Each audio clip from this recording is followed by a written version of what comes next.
आज हम लोग लाइव आने वाले थे हिंदी माध्यम और सिविल सेवा परीक्षा और हिंदी माध्यम के रिजल्ट के बारे में डिस्कस करने के लिए। बट कुछ तकनीकी कारणों से आज हम लोग लाइव नहीं हो पाए। उसके लिए मैं आपसे क्षमा चाहता हूँ। मेरा एक प्रयास था कि हम लोग बात करें सिविल सेवा परीक्षा में हिंदी माध्यम के उम्मीदवारों का सफलता अनुपात उस रेशो में क्यों नहीं है, वो समानुपात क्यों नहीं है अंग्रेजी माध्यम के उम्मीदवारों के समकक्ष। हिंदी माध्यम के उम्मीदवारों के आखिर सफलता क्यों नहीं आ पाती? क्या है इसका कारण? क्या पिछले वर्षों में हिंदी माध्यम के उम्मीदवारों के खराब प्रदर्शन का असर आज हम पे पड़ रहा है? क्या यह भ्रम की परीक्षा प्रणाली में पिछले वर्षों में आए बदलाव इस परीक्षा में आज उम्मीदवारों के प्रदर्शन को प्रभावित कर रहे हैं, या आप कहीं कुछ मेहनत करने से डरते हैं? हर चीज आप चाहते हैं कि सफलता बहुत आसानी से आपके हाथ में आ जाए। इसका मतलब है कि ये नहीं कहना चाहता कि आप मेहनत नहीं करना चाहते। मैं ये कह रहा हूं, मेहनत करने से क्या आप डर रहे हैं? जब आपकी आशाएं और आपके परिवार की आकांक्षाएं आपसे बहुत बड़ी हैं, ऐसे में विफलता आपकी सपनों को चकनाचूर कर सकती है। ना तो आप में प्रतिभा की कमी है और ना ही दक्षता की। अगर मैं आपसे बात करूं मेधा और सामर्थ्य की, तो आप में असीम क्षमता है और लक्ष्य भेदन करने का कौशल भी। हिंदी माध्यम के स्टूडेंट्स पार्टिकुलरली, जैसा मैंने देखा है इतने सालों में, स्वभाव से जुझारू और प्रकृति मनन और ज्ञान अर्जित करने की रहती है, क्योंकि कहीं कुछ कर दिखाने की तमन्ना दिल में रहती है कि कुछ बड़ा किया जाए। अपूर्व बुद्धि के धनी ये हिंदी माध्यम के युवा जब ऐसे परिवेश में इस परीक्षा की तैयारी करते हैं जहां भटकाव है, जहां अप्रासंगिक, विकृत और केवल लच्छेदार बातें आपकी तैयारी को कहीं नुकसान पहुंचा रही है, और तैयारी के नाम पर वास्तविक जरूरतों और शिथिलीकरण और शिथिलीकृत व्यवहार, केवल खोखले वादे। पर दोष तो सीखने की प्रक्रिया में है दोस्त, जिसको आप समझने को तैयार नहीं है। असफलता और पराजय में बहुत बड़ा फर्क होता है। मुझे तो यहाँ पराजय और हथियार डाल देने जैसी स्थिति नजर आ रही है। यदि कुछ एक अपवाद छोड़ दिए जाएं, तो हिंदी माध्यम के उम्मीदवारों में प्रवीणता, कुशलता, निपुणता, चतुराई, दक्षता और अपने बलबूते पर वांछित सफलता प्राप्त करने की एक जो कला रही है, उससे अधिकांश हिंदी माध्यम के उम्मीदवार वंचित रहे हैं। क्या मान लें कि कोई राह नजर नहीं आती? मेरी मान्यता है, मेरी समझ कहती है कि आंशिक, पर्याप्त और बेमन से किए गए मनोरथ कभी सिद्ध नहीं होते। ऐसे मनोरथ में सफलता प्राप्त करना असंभव है। तो क्या है जरूरत? हम किस बदलाव की बात करते हैं? इसी के लिए आज ये एक सेशन रखा गया था, और क्योंकि मैं आपके सामने लाइव नहीं आ पाया, इसलिए क्यों ना आज कुछ महत्वपूर्ण कारकों को इस चर्चा में शामिल किया जाए और एक व्यवहारिक रणनीति पर चिंतन करें जो एक बड़ा बदलाव ला सके और बड़ा परिणाम भी।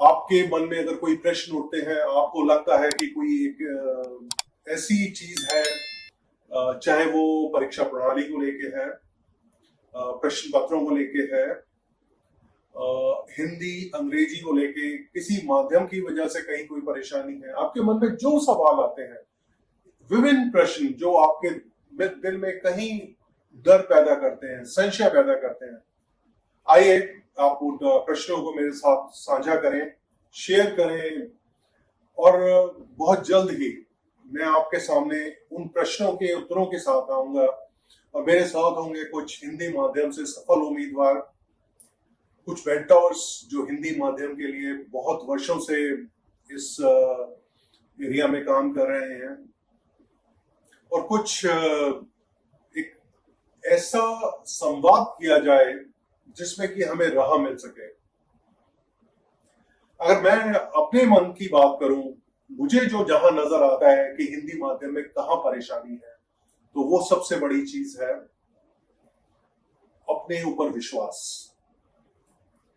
मैं अगर 2002 2003 से लेके और 2010 11 12 तक जो परिणाम आए, 2014 में 13th रैंक निशान जैन हिंदी माध्यम से सर्वोच्च स्थान के साथ सफल रहे थे। तो ये जो प्रक्रिया शुरू हुई, अजय शुक्ल, लोकेश, कमल किशोर, इसमें किरण कौशल ने एक नया अध्याय जोड़ा, जहां 3rd रैंक पे वो हिंदी माध्यम से सर्वोच्च स्थान के साथ सफल रही। उसके बाद हालांकि लोग बात करते हैं कि हिंदी माध्यम के परिणाम बहुत ज्यादा प्रभावित हुए 2011 में परीक्षा प्रणाली में आए बदलाव के बाद, पर उसके बावजूद भी 2012 में 8th रैंक पे वंदना और 20वें स्थान पर प्रियंका निरंजन एक ऐसे रिजल्ट रहे जिनसे कि हिंदी माध्यम में बहुत जोश का वातावरण रहा। पर अचानक उसके बाद से चीजें बहुत बदली। ऐसा माहौल सामने आया कि जहां हिंदी माध्यम के उम्मीदवार पहला ही जो प्रारंभिक परीक्षा स्तर पे ही इस परीक्षा में सफलता से वंचित रहने लगे। कहीं अगर हम बात करें हिंदी माध्यम के परिणाम के बारे में, मैं शुरुआत करना चाहूंगा 2010 से, जहां सबसे पहली बार एक हिंदी माध्यम के उम्मीदवारों को कठिनाई महसूस हुई प्रारंभिक परीक्षा पार करने में। उससे पहले मैं कई ऐसे उम्मीदवारों को जानता हूं जो लोग प्रीलिम्स परीक्षा को पास करना उनके लिए केक वॉक जैसा था। प्रारंभिक परीक्षा वो बड़े आराम से पार कर जाते थे, बट असली प्रॉब्लम मुख्य परीक्षा में आती थी। बट 2010 में जो एक यूपीएससी का रुख चेंज हुआ, परीक्षक की एक सोच बदली, वहां पे वो एक प्रीकर्सर था जो 2011 में बदलाव आए उसके बारे में। और 2011 में जो प्रारंभिक परीक्षा के स्तर पर बदलाव आए, जहां ऑप्शनल सब्जेक्ट को हटा दिया गया और उसकी जगह एप्टीट्यूड टेस्ट आया, उसने बहुत एक अलग वातावरण पैदा किया। और एक परीक्षा के प्रारूप में बदलाव से इतना बड़ा फर्क नहीं पड़ा जितना कि उस बदलाव के डर ने हिंदी माध्यम के उम्मीदवारों को बुरी तरह से प्रभावित किया। ठीक है, शुरुआत में मैं मानता हूं कि 2011 में जब एप्टीट्यूड टेस्ट आया था और उसका कुछ फायदा इंग्लिश मीडियम के स्टूडेंट्स, खासकर इंजीनियर और जो मेडिकल बैकग्राउंड के स्टूडेंट्स थे, साइंस बैकग्राउंड के स्टूडेंट्स थे, उनको इस चीज का फायदा मिला। बट वो भी 2015 में क्वालिफाई कर दिया गया, 33% मार्क्स। और उसके बाद बहुत बड़ी आशा की गई थी कि शायद हिंदी माध्यम के उम्मीदवारों का एक बदलाव आएगा उनके परिणाम में, और कहीं वो सब चीजें फिर दोबारा से बदलेंगी और एक सही एक तस्वीर सामने आएगी हिंदी माध्यम के उम्मीदवारों की, जो शायद कहीं ना कहीं एप्टीट्यूड टेस्ट के कारण प्रभावित हुई लग रही थी। पर अचंभा, सरप्राइजिंग बात यह है कि पेपर 2 क्वालिफाइंग हो जाने के बाद भी हिंदी माध्यम के रिजल्ट में कहीं कोई बदलाव नहीं आया। लोग बातें करते हैं कि 2013 में मुख्य परीक्षा में एक बहुत बड़ा बदलाव आया, जहां एक ऑप्शनल सब्जेक्ट हटा दिया गया। जनरल स्टडीज के डोमेन में एक बड़ी एक वेटेज मिली, जहां जनरल स्टडीज में 1000 मार्क्स का वेटेज रहा टोटल 2025 में से। तो लोगों को लगा शायद इसने हिंदी माध्यम के उम्मीदवारों के सपनों पे पानी फेर दिया है। बट मैं यहाँ याद दिलाना चाहूंगा अपने दोस्तों, खास करके उन लोगों ने, उन एक्सपर्ट्स ने जो कि इसको, जिन्होंने इंटरप्रेट किया हिंदी माध्यम के लिए कि 2011 से जो एक प्रारंभिक परीक्षा में परेशानी शुरू हुई वो आज भी बरकरार है, और हिंदी माध्यम के उम्मीदवारों का प्रदर्शन पहले चरण में ही प्रारंभिक परीक्षा पे ही दयनीय है। जहां 2010 तक एक बहुत अच्छा रिप्रेजेंटेशन होता था हिंदी मीडियम के स्टूडेंट्स का, अप्रोक्सीमेटली 40-45% स्टूडेंट्स हिंदी मीडियम के हुआ करते थे, वहां ये स्थिति अब मुझे लगता है कि 6-7-8-10% कुछ रह गई होगी। बहुत बड़ा गिरावट है, और बहुत बड़ी गिरावट अगर प्रारंभिक परीक्षा के कारण आई है तो आप समझ सकते हैं कि मुख्य परीक्षा में बदलाव हुए न हुए एक बराबर है। उस चीज का हिंदी मीडियम के स्टूडेंट्स पे कहाँ क्या असर है ये तो एक आप खुद ही अंदाजा ला सकते हैं। जहां तक मुझे कुछ लोग कहते हैं कि हो सकता है कि हिंदी माध्यम के उम्मीदवारों का परीक्षा में शामिल होने का नंबर ही कम हो गया हो, जिसकी वजह से मुख्य परीक्षा में उनका रिप्रेजेंटेशन प्रभावित हुआ है। तर्क अच्छा है, पर मुझे व्यवहारिक नहीं लगता। हालांकि यूपीएससी ऐसे आंकड़े कभी शेयर नहीं करती जहां पे कि वो कितने स्टूडेंट्स प्रीलिम्स में हिंदी मीडियम से, इंग्लिश मीडियम से या किसी वर्नाकुलर लैंग्वेज से शामिल हो रहे हैं, इस बारे में कहीं खुलासा नहीं करती। बट मुझे लगता है कि, और मैं इसको विश्वास से कह सकता हूं कि हिंदी माध्यम के उम्मीदवारों की संख्या इस परीक्षा में कम नहीं हुई है, बल्कि बढ़ी ही होगी, क्योंकि जिस तरह के परिणाम 2010, 11, 12, 14 में, उसके बाद अगले वर्ष 2016 में 31 रैंक पे गौरव, 33वें रैंक पे गंगा सिंह राजपूत, 39 रैंक पे शैलेंद्र सिंह इंदौलिया, सब लोग एक ऐसे रिजल्ट प्रोड्यूस कर रहे थे जिससे कि शायद कहीं भी जोश कम होने वाला तो मुझे नहीं कारण नजर आता कि लोगों की हिंदी माध्यम से परीक्षा में शामिल होने की संख्या, ऐसे उम्मीदवार जो हिंदी माध्यम से सिविल सेवा परीक्षा में भाग लेते हैं, उनकी संख्या कम हुई हो। बिल्कुल एक बात तो जरूर है कि हताशा है कुछ हिंदी मीडियम के स्टूडेंट्स, मैं भी कुछ ऐसे बच्चों से परिचित हूँ, कुछ ऐसे कैंडिडेट्स जिन्होंने कि हिंदी माध्यम में कंफर्ट होने के बावजूद इंग्लिश माध्यम को चुना, क्योंकि कहीं ना कहीं एक संशय था कि हिंदी में कोई हो सकता है कि कोई भेदभाव होता हो, और इस डर से कि भेदभाव होता है कि नहीं होता है, ये तो एक डिबेटेबल क्वेश्चन है। बट हाँ, इस बात से जरूर कि एक इंग्लिश मीडियम से अपीयर हो रहे हैं तो कम से कम अगर हम मेहनत करेंगे, सही ढंग से तैयारी करेंगे, तो सफल होने का एक विश्वास तो है अपने ऊपर, और शायद इसी चीज ने ऐसे उम्मीदवारों की मदद भी की। और हिंदी वाले उम्मीदवार जो एक शुरू से ही एक भय, डर, संशय, आशंका, इस तरह के माहौल में अपनी तैयारी शुरू करते हैं, उनके लिए एक सकारात्मक परिणाम एक स्वप्न से कम नहीं। जब आप अपने ऊपर ही विश्वास नहीं करें तो आपको बड़ी सफलता कहां से मिलेगी। ये परीक्षा बड़ी है, जिसकी तैयारी बड़ी है, और इसकी तैयारी कैसे करनी है, ये एक बहुत महत्वपूर्ण प्रश्न है। इस बारे में मुझे लगता है कि मैं अगर आपसे कहूं कि आज वातावरण आपके पक्ष में है,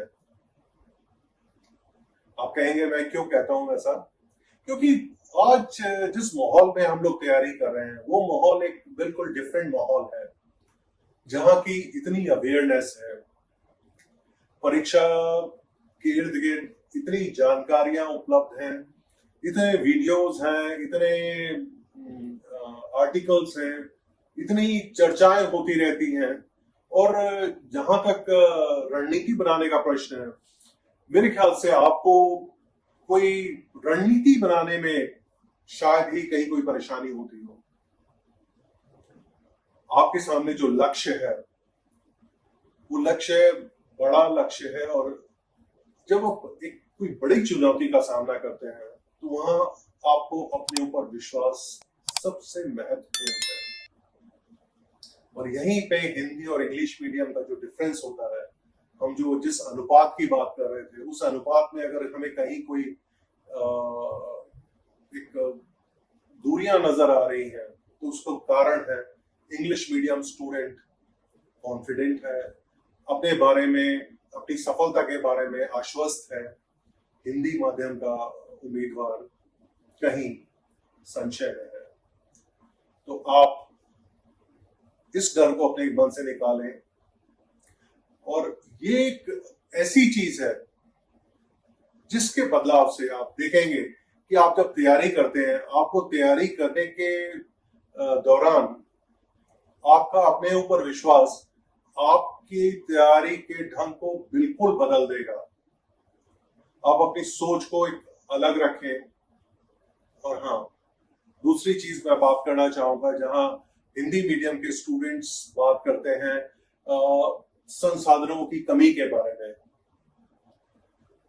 ठीक है, मैं मानता हूं कि जितने संसाधन इंग्लिश मीडियम में अवेलेबल है वो हिंदी मीडियम में नहीं है, पर फिर भी ये परीक्षा ऐसी है जहां आपके पास, अगर आप चाहते हैं कि मेरे को किसी जानकारी, किसी विषय विशेष में कहीं मुझे पाठ्य सामग्री की, किसी पुस्तक की परेशानी है, कहीं भी कुछ, तो आपको बहुत ऐसे स्रोत मिल जाएंगे जहां से कि आप तैयारी कर सकते हैं, अपने आप को अपडेट कर सकते हैं।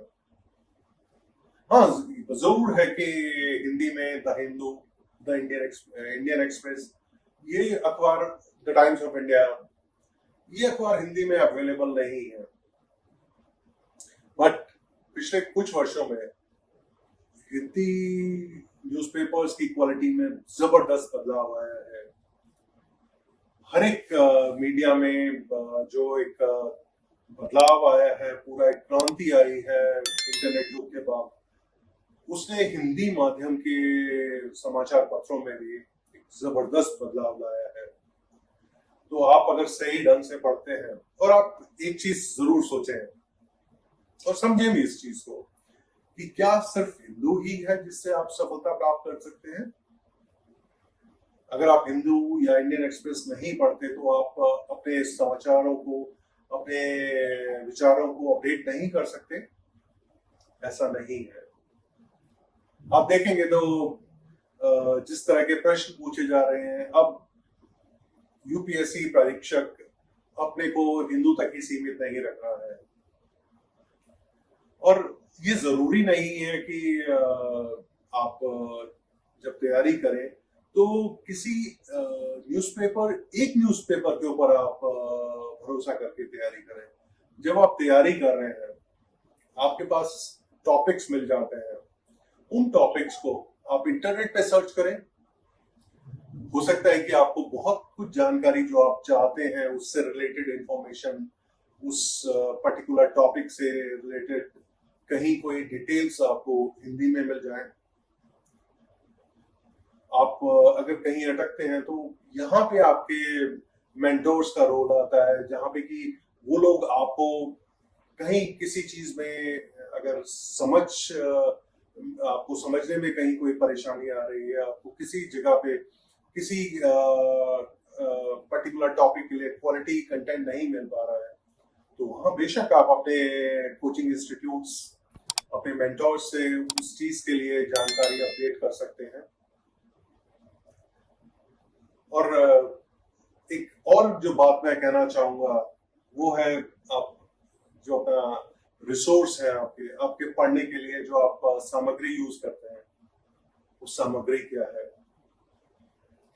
जितना मैं देखता हूँ, मेरे से जो स्टूडेंट बात करते हैं, मैं कई सफल उम्मीदवारों से तो मिलता ही हूँ, मैं कई एस्पिरेंट्स से भी मुलाकात करता हूँ, पूछना चाहता हूँ, उनसे जानकारी चाहता हूँ कि वो लोग तैयारी कैसे करते हैं, उनकी तैयारी की जो एक लिस्ट है बुक्स की और स्टडी मटेरियल की, उसमें क्या क्या शामिल है। और हिंदी माध्यम के लिए दुखद स्थिति ये है कि पिछले 7-8 सालों में कोचिंग इंस्टीट्यूट्स ने उम्मीदवारों को अपना गुलाम सा बना लिया है। बुरा मत मानिएगा, ये शब्द थोड़ा सा आपको आप में से हो सकता है किसी को चुभे, बट हम लोग ज्यादातर लोग रेडीमेड मटेरियल चाहते हैं। हम लोग चाहते हैं कि जो भी स्टडी मटेरियल हो हमारे सामने रेडीमेड परोस दिया जाए, हम उसको पढ़ें और उसमें से पढ़ के आप परीक्षा को पास कर लें। अभी हाल ही में आपने से काफी कुछ कई लोग प्रीलिम्स 21 में शामिल हुए होंगे, प्रारंभिक परीक्षा 2021 में। आपने कैसा प्रदर्शन किया, आपका प्रदर्शन कैसा रहा, मैं जानने को उत्सुक हूँ। कुछ दिनों में रिजल्ट सामने आ जाएगा तो एक तस्वीर भी सही सामने आ जाएगी कि एक बार फिर क्या हिंदी माध्यम के उम्मीदवार आशानुरूप प्रदर्शन करने में सफल रहे हैं या नहीं। आप जब परीक्षा में प्रश्न पत्र को सॉल्व करते हैं, आपके सामने क्या परेशानी आती है? आपको लगता है कि जिस तरह के प्रश्न आपसे पूछे जा रहे हैं वो परेशानी उत्पन्न करते हैं? उसकी वजह क्या आपकी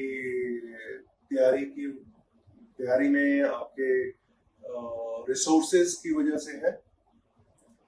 आपने जो कोचिंग लिया, आपने क्लासेस की, उन क्लासेस में उन चीजों को, उस तरह की चीजों को, उन टॉपिक्स को टच किया गया कि नहीं? और अगर उन टॉपिक्स को टच किया गया तो उन टॉपिक्स से रिलेटेड कितनी इंफॉर्मेशन आपको डिस्कशन के रूप में दी गई? अमूमन देखने में आता है कि टॉपिक किसी भी सब्जेक्ट को, असल में हम लोग हिंदी माध्यम वाले स्टूडेंट्स सिविल सेवा परीक्षा के सिलेबस को, पाठ्यक्रम को विषय अनुसार देखते हैं। History, geography, polity, economy, science and tech, current affairs, हम विषय को देखते हैं, बट इंटरडिसिप्लिन, अंतर विषयी कनेक्शंस, किसी भी टॉपिक का अपने विषय में और दूसरे विषय के साथ कहाँ संबंध है, उन सब चीजों के बारे में कितनी बारीकी से सोचते हैं। हमें लगता है कि हमें जो टीचर्स पढ़ा रहे हैं वो विषय विशेषज्ञ हैं और वो जो इंफॉर्मेशन हमारे साथ शेयर कर रहे हैं वो अल्टीमेट है, क्योंकि उनको समझाया जाता है कि जो आपको दिया जा रहा है अल्टीमेट है। और जब अल्टीमेट आपके सामने परोसा जाता है, आप उससे अपनी तैयारी करते हैं, फिर आपको परीक्षा में कहाँ कमी? आपके पास अच्छा मटेरियल है, आपके पास अच्छी गाइडेंस है। आप बहुत लोग ऐसे मेरे को मिले जिन्होंने कहा कि मॉक टेस्ट जब हम लेते हैं तो परफॉर्मेंस बहुत अच्छी होती है, पर जब एग्जाम अटेम्प्ट करते हैं तो वहां पे रिजल्ट आशानुरूप नहीं रहता। इसका एक सिंपल सा जवाब है कि आप जो मॉक टेस्ट अटेम्प्ट करते हैं वो मॉक टेस्ट की क्वालिटी कैसी है, कौन वो प्रश्न बनाता है और वो प्रश्न किस आधार पर बनाए जाते हैं। आप क्या सिंपली अपना जो सिलेबस है उसको कवर करते हैं या आप परीक्षक की सोच के अनुसार अपनी तैयारी करते हैं? यूपीएससी बहुत क्लियर है अपने इंटेंट के बारे में, और जितना खोल के विस्तार से एग्जाम प्लान को समझाया गया है, आपके पाठ्यक्रम में जो भी विषय है और उस विषय से जुड़े जो टॉपिक्स हैं उनका एक बड़ा क्लियर वहां पे वर्णन है, और परीक्षक की आपसे अपेक्षा क्या है, इन सब चीजों को यूपीएससी बड़े स्पष्ट शब्दों में अधिसूचना में ही आपके साथ शेयर करती है। आप कितने बारीकी से उन सब चीजों को समझते हैं? आप जैसे कितने लोग हैं जो प्रारंभिक परीक्षा, मुख्य परीक्षा और साक्षात्कार, इन तीनों में कनेक्शन को समझते हैं? और इसीलिए हमेशा कहा जाता है कि आप जब तैयारी शुरू करें तो रिवर्स डायरेक्शन में शुरू करें, पहले इंटरव्यू, फिर मुख्य परीक्षा, फिर प्रारंभिक परीक्षा। इंटरव्यू का मतलब यह है आपकी पर्सनैलिटी जिसका इवोल्यूशन साक्षात्कार में होता है आपका व्यक्तित्व परीक्षण। तो आप व्यक्तित्व, जिस सेवा के लिए आप इस एग्जाम में शामिल होना जा रहे हैं, उस परीक्षा में जो उपयुक्त उम्मीदवार है उनमें वांछित गुण, उनमें क्या क्या लक्षण होने चाहिए, अगर वो आप समझते हैं और उनको अपने अंदर इनकलकेट करते हैं, अपने अंदर उन चीजों को ढालते हैं, तो आप अपने आप को इस परीक्षा के बाद मिलने वाले पद के लिए उपयुक्त मान सकते हैं। और उसके बाद बात करें मुख्य परीक्षा की, तो आप देखेंगे प्रारंभिक परीक्षा और मुख्य परीक्षा में बहुत से ऐसे अवयव, ऐसे कॉन्स्टिट्यूएंट्स हैं जो एक दूसरे से इंटरकनेक्टेड है। आप उस इंटरकनेक्शन को समझिए।